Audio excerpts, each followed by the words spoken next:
Hare Krishna. Please accept my humble obeisances. All glories to Srila Prabhupada. Hare Krishna.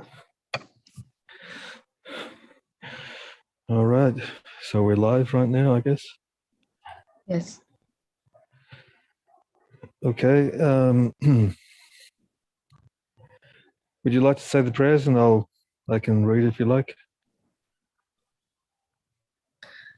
Om Jnana Timirandhasya Jnananjana Shalakaya Chakshurunmilitam Yena Tasmai Shri Gurave Namaha Shri Chaitanya Mano Bhishtam Sthapitam Yena Bhutale Swayam Rupa Kadamahyam Dadati Swapadantikam Vancha Kalpatarubhyascha Kripa Sindhubhya Eva Cha Patitanam Pavanebhyo Vaishnavebhyo Namo Namaha Jai Shri Krishna Chaitanya Prabhu Nityananda Shri Advaita Gadadhara Srivasadi Gaura Bhakta Vrinda Hare Krishna Krishna Krishna Hare Hare Hare Rama Rama Rama Hare Hare Narayanam Namaskritya Naram Chaiva Narottamam Devim Saraswatim Yasam Tato Jayam Mudirayet Nashtaprayeshu Abhadreshu Nityam Bhagavata Sevaya Bhagavati Uttama Shloke Bhaktir Bhavati Naishtaki.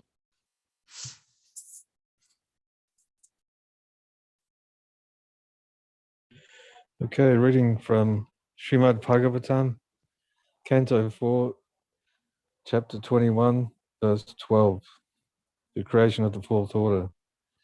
Om Namo Bhagavate Vasudevaya. Om Namo Bhagavate Vasudevaya. Om Namo Bhagavate Vasudevaya. Sarvatrakshka Trakskali Tadesha Saptadvipaikadandadrik Anyatra Brahmana Kulad Anyatra Chuta Gotrata. Translation. Maharaj Prithu was an unrivaled king and possessed the scepter for ruling all the 7 islands on the surface of the globe. No one could disobey his irrevocable orders but the saintly persons, the Brahmanas and the descendants of the Supreme Personality of Godhead, the Vaishnavas. Purport by His Divine Grace A.C. Bhaktivedanta Srila Prabhupada Ki Jai. Saptadvipa refers to the 7 great islands or continents on the surface of the globe: Asia, Europe, Africa, North America, South America, Australia, and Oceania. In the modern age, people are under the impression that during the Vedic period or the prehistoric ages, America and many other parts of the world had not been discovered, but that is not a fact.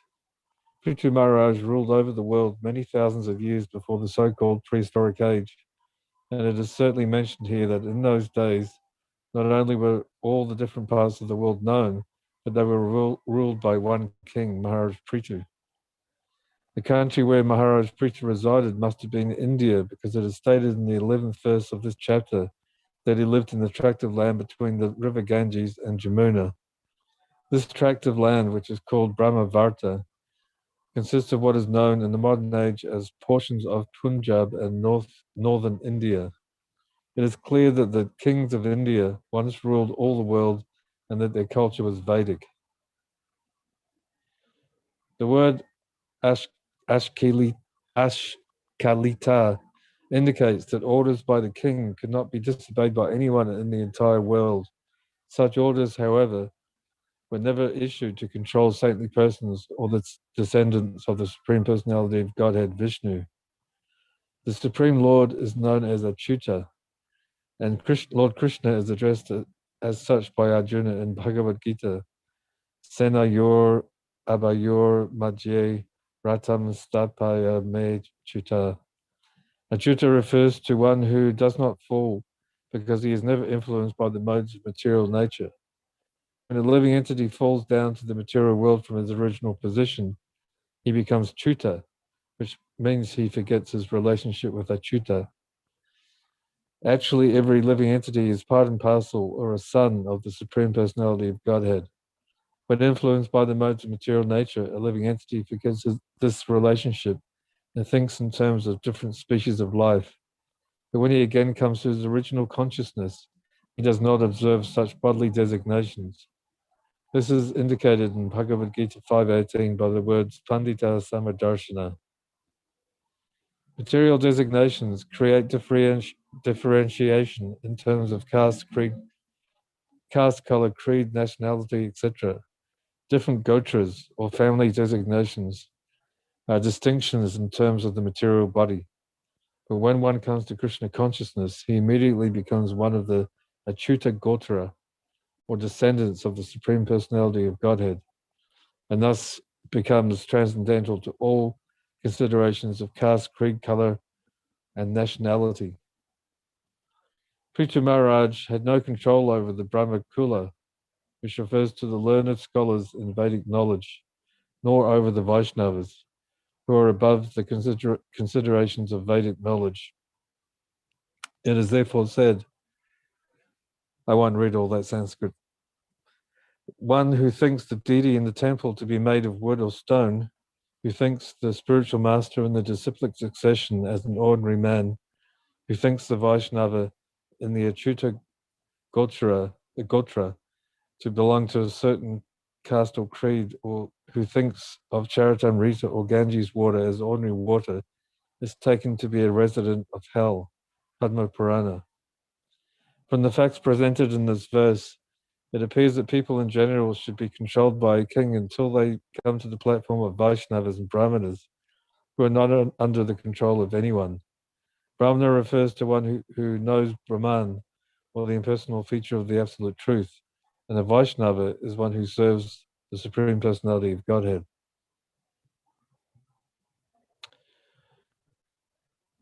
So interesting verse, very in-depth purport. So this is interesting actually because the seven great islands are stated here by Srila Prabhupada as all the different continents around the world.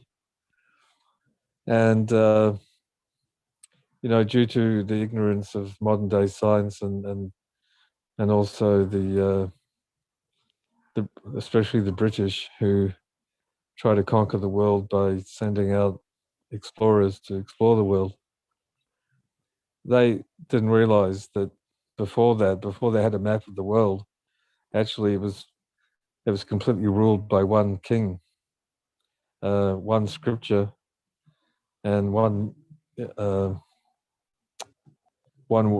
process of self-realization. So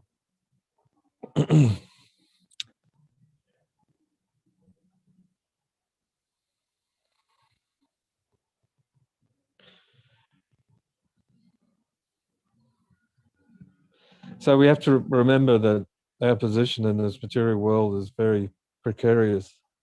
We've fallen down, and we're vulnerable to the modes of material nature, and we're vulnerable to continue to fall down actually to the lowest species or situation. And that's why it's very important that when we understand that we've fallen from the spiritual world, or from our original position, then we've come to this stage in our journey through all these different bodies, millions and millions of bodies. We've come to this human form of life, and not just a human form of life, but to actually engage in the process of Krishna consciousness is extremely, extremely rare. It's a very rare thing. That's why you don't see that many devotees actually, because it's a very rare thing. And how lucky we are to be in this position. And also that we should be very careful not to waste this human form of life, and not waste this lifetime actually, to not be sort of melancholy about this process of devotional service, that we want to actually go back to Godhead in this life or the next. So, and if we don't do that, it could be quite dangerous for us, we might fall down to a lower species. So we have to be very careful. And if we don't take this process very seriously, depending on what we think about at the time of death, it could be anything. And if we say, for instance, we think of, say there's a dog barking or something like that, and we start thinking about the dog, we could come back as a dog. So, or we could come back in any lower species.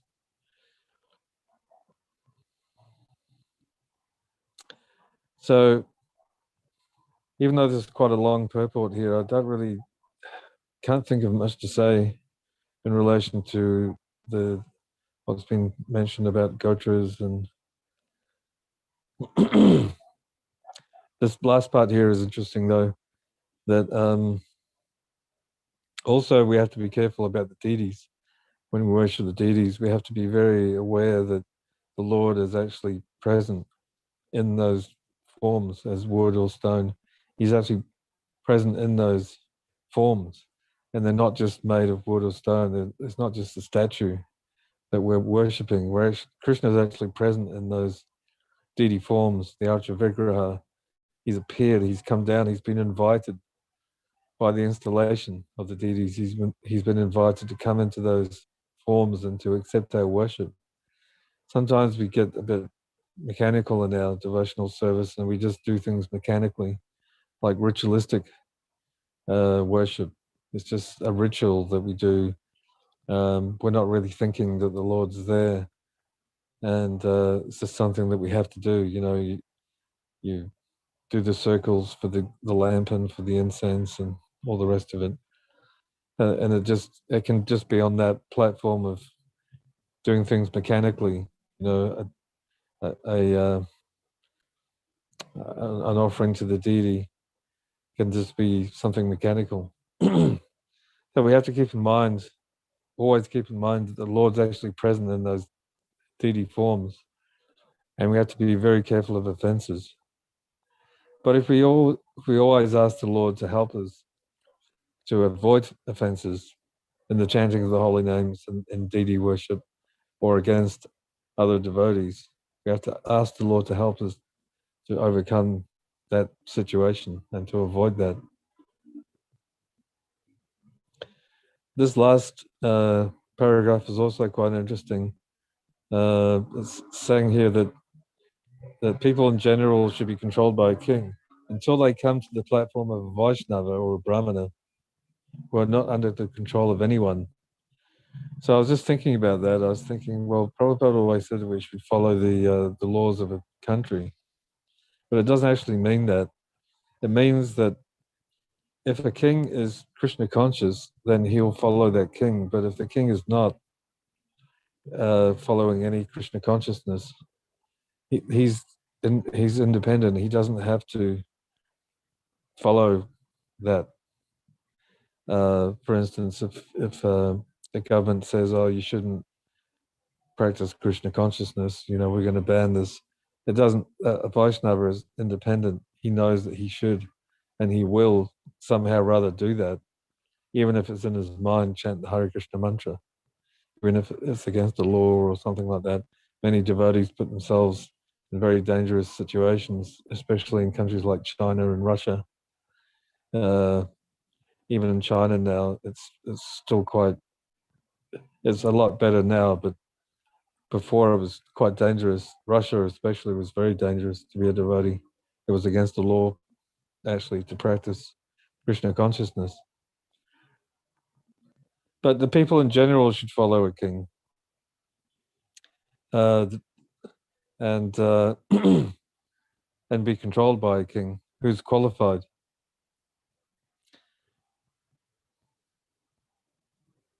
So, and as a devotee, all we need to do is somehow serve the Vaishnavas, serve the Lord somehow through the Vaishnavas, through deity worship, serve the holy name by chanting with devotion, all those sorts of things. That's all we need to do as Vaishnavas, as devotees. All right, I think I'll finish there because I can't think of anything else to say about this, and unless someone else has something to say.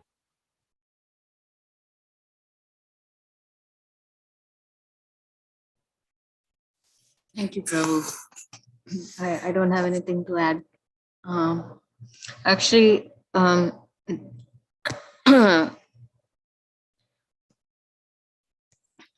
there is only one thing, like based on my personal situation, which I can share about the deities, is that um, it's it's um, it's a guaranteed way to make progress in spiritual life. At least for me, that's my experience. Because I could not palpably feel anything in Krishna consciousness. Everything was like so dull until I started worshipping the deities. But at the same time, I've seen, as it is said in the verse, those who become a little complacent in their worship or their sadhana, especially like those who are in positions like the head pujaris. What I have seen is that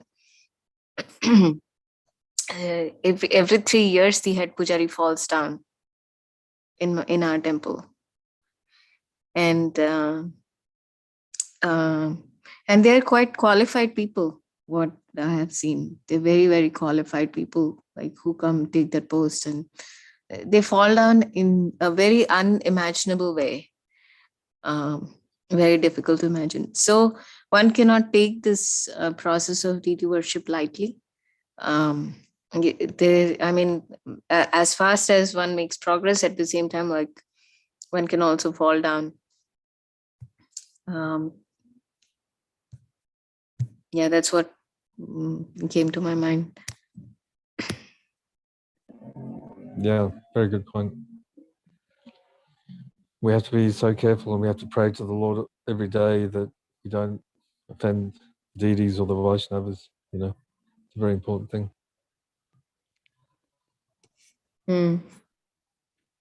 Did you want to read the next verse? Or maybe the I can Mataji? read, and also Mataji is also there if she wants to read. Okay. Antaranga Seva Mataji, would you like to read?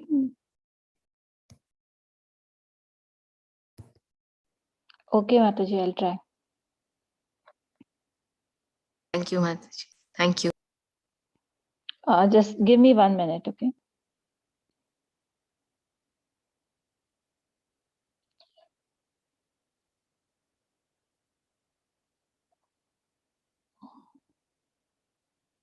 The 13th, right?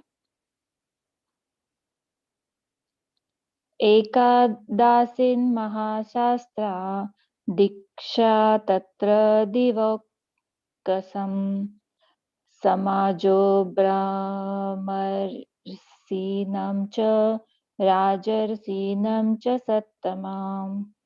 Translation and purport by Srila Prabhupada ki jai. Once upon a time, King Prithu initiated the performance of a very great sacrifice in which great saintly sages, Brahmanas, demigods from higher planetary systems, and great saintly kings known as Rajarishis all assembled together.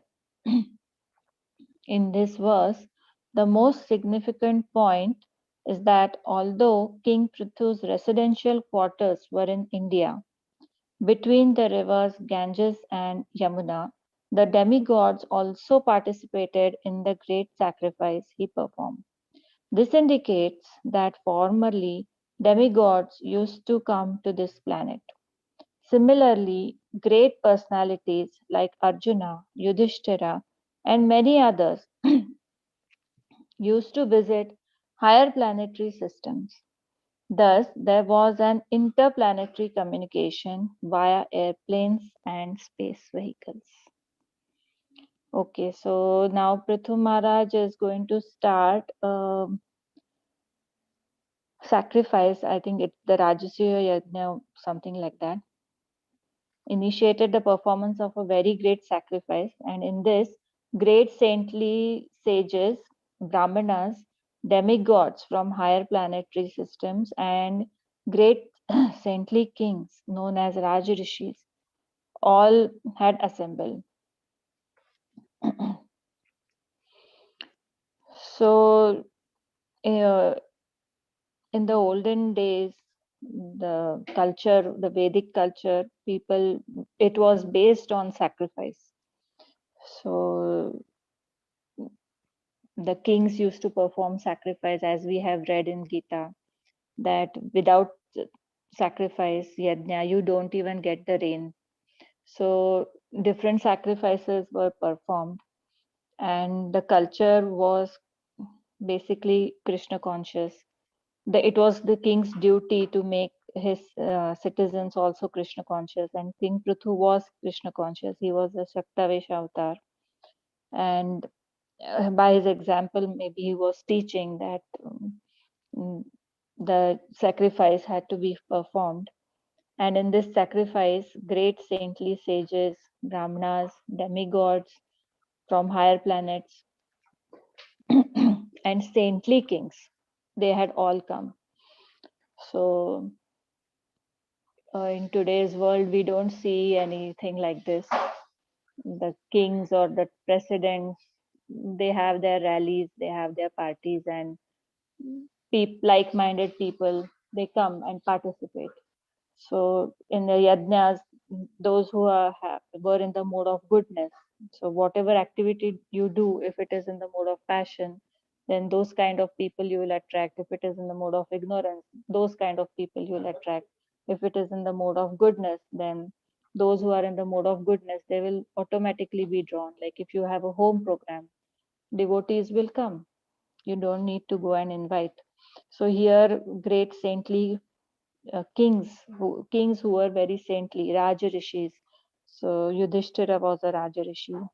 Then Parikshit was a Raja Rishi, who were Krishna conscious, who made sure that their entire kingdom, their subjects were Krishna conscious. Janak Maharaj was a Raja Rishi. By his example, he was teaching how his subjects could be Krishna conscious, how they could dovetail everything in the service of Krishna. Then Brahmanas, like we heard, Brahmanas, they are the head of the society, and Brahmanas are supposed to lead the society. So Brahmanas were also there, and nowadays there are no Brahmanas who can lead the society, who can guide the king or the president.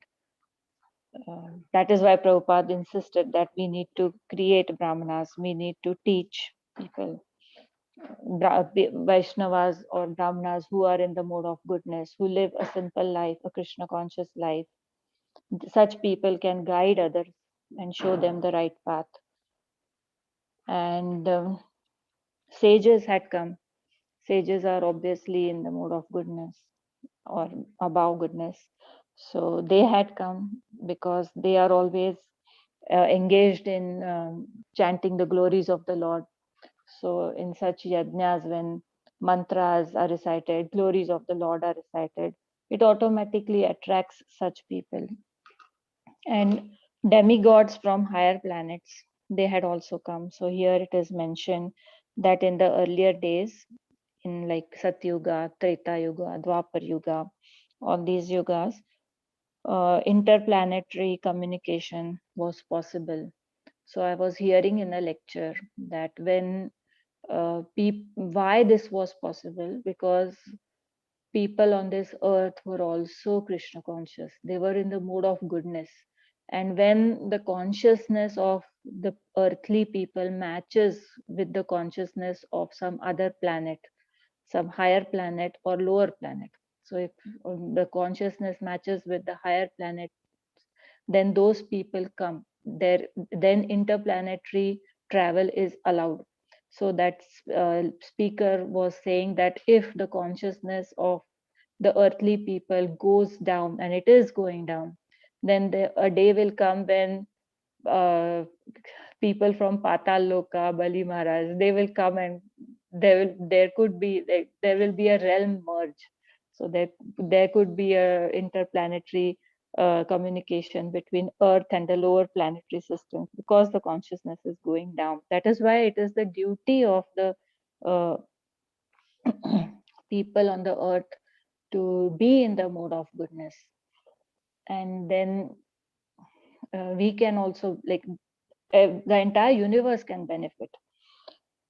So here examples are given that the personalities like Arjuna, Yudhishthira, they traveled to the higher planetary systems. How they could do? Because they were in the mode of goodness.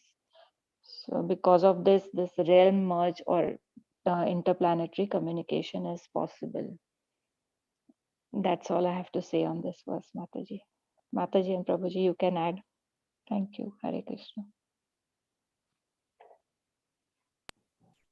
That's very interesting, Antaranga Seva Mataji.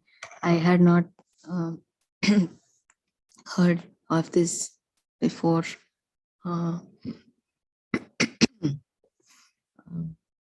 But it's very, very interesting. Okay, I can read the next verse. Text 14. Tasmin arhatsu sarveshu swa architeshu yathar hatam uttita shadasho madhye taranam udarat iva. Translation. In that great assembly, Maharaj Prithu first of all worshipped all the respectable visitors according to their respective position.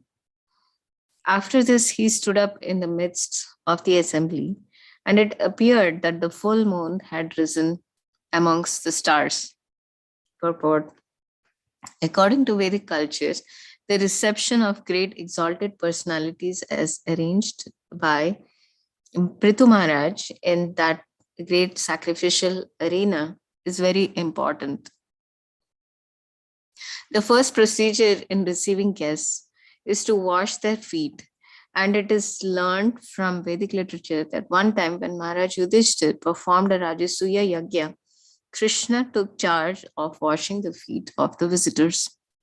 Similarly, Maharaj Prithu also arranged for the proper reception of the demigods, the saintly sages, the brahmanas, and the great kings.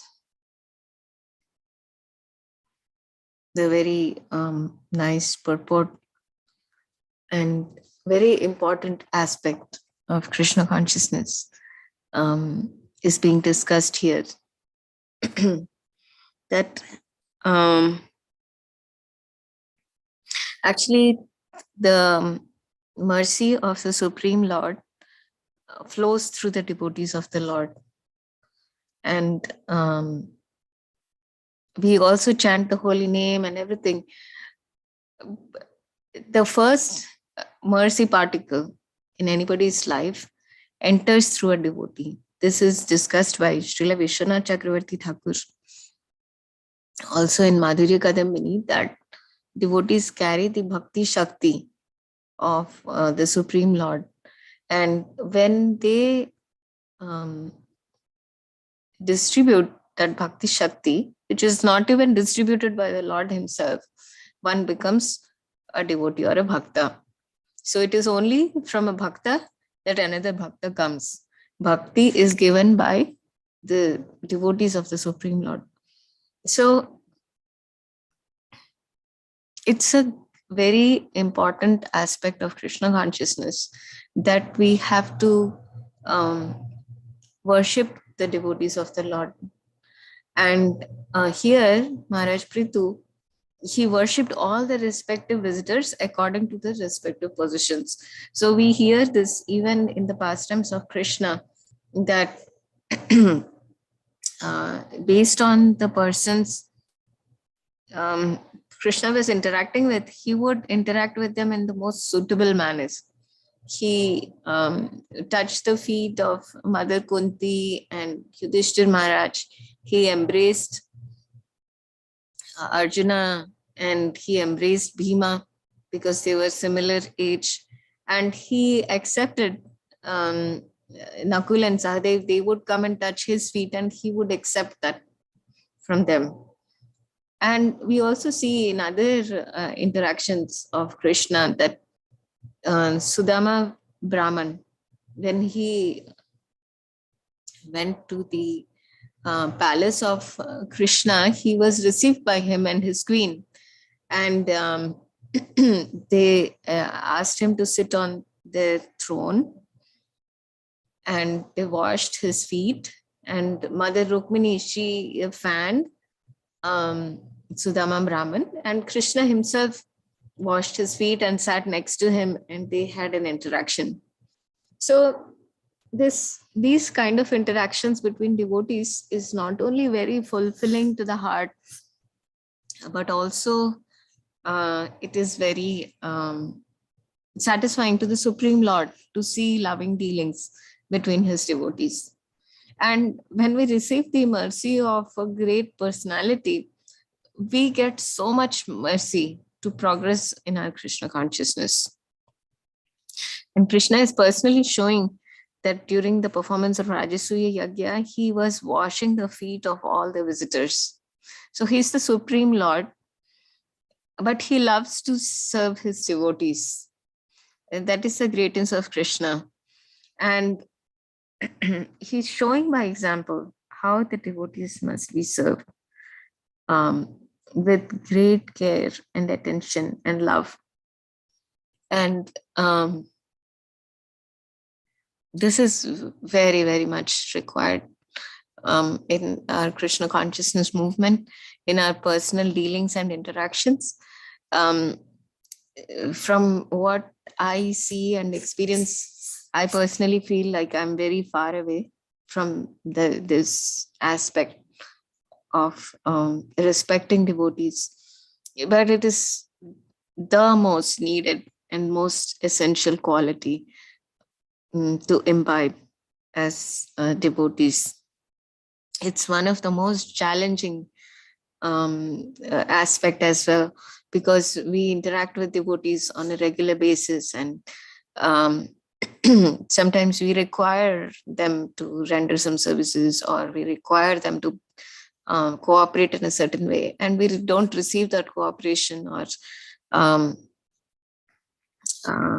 the help that we expect, and it can become very challenging. In fact, we may even receive some form of criticism or feedback, and it becomes very, very challenging to respect devotees. It's emotionally very challenging. But at the same time, this is a quality that Krishna very much appreciates, and this is very much required for us to progress in Krishna consciousness. So that's all I wanted to share.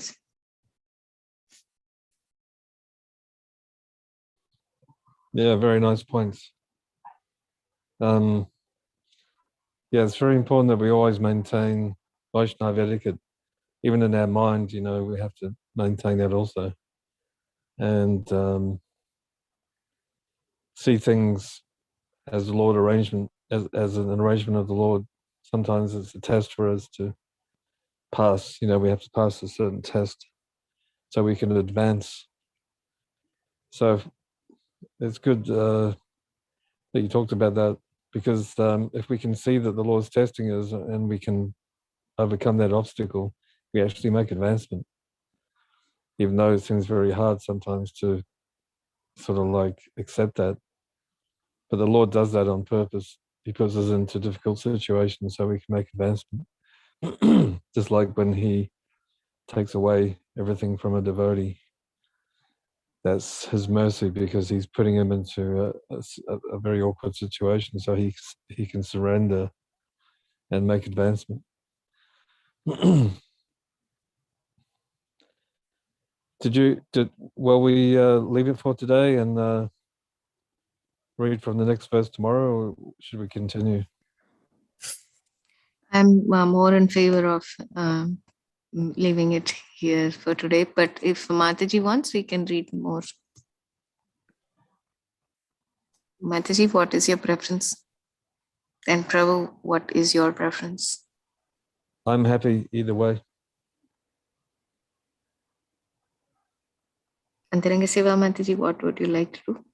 Mataji, whatever you decide, if you feel that we should stop here, we can stop here. Yeah, we can stop. Yeah, no problem. Okay. Thank you very much. So we'll meet again tomorrow with a session on japa,